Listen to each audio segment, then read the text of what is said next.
Ingestion के बारे में। सबसे पहला प्रोसेस, इस पूरे प्रोसेस में सबसे पहला स्टेप है ये, फर्स्ट स्टेप। इंजेशन का मतलब क्या होता है? फूड को इंजेस्ट करना, टेकिंग इनसाइड, अंदर लेना, ठीक है। द प्रोसेस या the act of taking the food inside the body is called ingestion, ठीक है। ये हर कोई करता है। सबसे पहला स्टेप यही है किसी का भी, पहले तो आप खाने को बॉडी के अंदर लोगे ना, तभी तो वो बाकी प्रोसेस होगा। तो it is the first step, that is ingestion, that means taking food inside the body. Second step है digestion, the process of breaking down of complex molecules. जो खाना हम खाते हैं वो क्या होता है? कॉम्प्लेक्स क्या होता है? वही मैं बता रही हूँ। जो खाना हम खाते हैं उसमें कार्बोहाइड्रेट्स भी होते हैं, फैट्स भी होता है, प्रोटीन भी होता है, और न जाने कौन कौन से विटामिन्स भी होते हैं। तो वो कितना कॉम्प्लेक्स हो गया, सिंपल तो नहीं रहा, बहुत कॉम्प्लेक्स हो चुका है वो। लेकिन बॉडी उस फॉर्म में खाने को डाइजेस्ट नहीं कर सकती। इस वजह से वो क्या करती है? पहले उस खाने को सिंपल सॉल्युबल फॉर्म में कन्वर्ट करती है,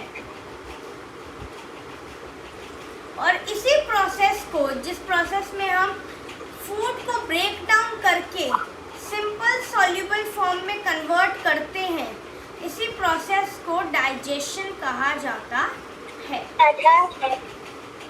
ठीक है। डाइजेशन हमेशा स्टार्ट कहाँ हो जाता है? इन द बकल कैविटी, मतलब माउथ में ही डाइजेशन स्टार्ट हो जाता है। वो भी किसकी मदद से? With the help of enzymes. वो है सलाइवा, जिसमें कौन सा एंजाइम होता है? एमिलेज। क्या? एमिलेज एंजाइम होता है जिसके अंदर। ऐसा मैंने वहाँ पे बताया। कोई बात नहीं, मैं बता रही हूँ। हाँ हाँ लिखो। और डाइजेशन हमेशा कहाँ स्टार्ट हो जाता है? इन द माउथ इटसेल्फ, और खत्म कहाँ होता है? In the small intestine. बहुत इंपॉर्टेंट है ये याद रखना। Where does digestion starts in human body? It starts in the mouth. Where does digestion ends in human body?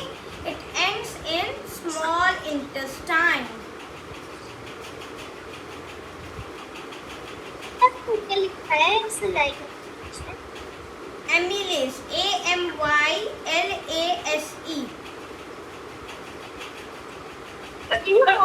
वो भूल गई। आपने भी लिखा है।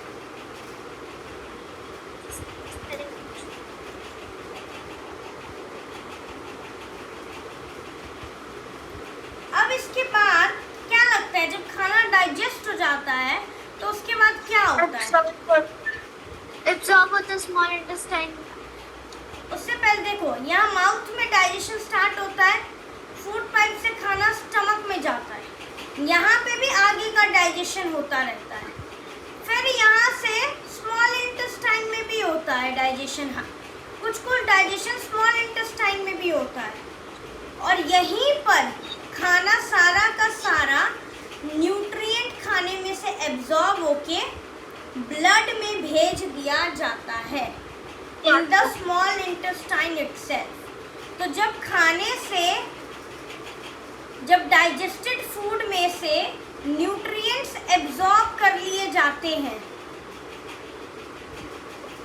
इस प्रोसेस को एब्जॉर्प्शन कहते हैं। और जब ब्लड में वो एब्जॉर्ब्ड न्यूट्रिएंट्स यूज हो जाता है, ब्लड में चला जाता है और हमारी बॉडी यूज करने लगती है फॉर ग्रोथ, फॉर डेवलपमेंट, उस प्रोसेस को क्या कहते हैं सृष्टि? उस प्रोसेस को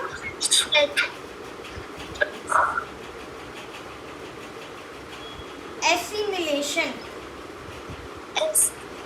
एब्जॉर्प्शन में कोई अंडरलाइन नहीं करनी चाहिए?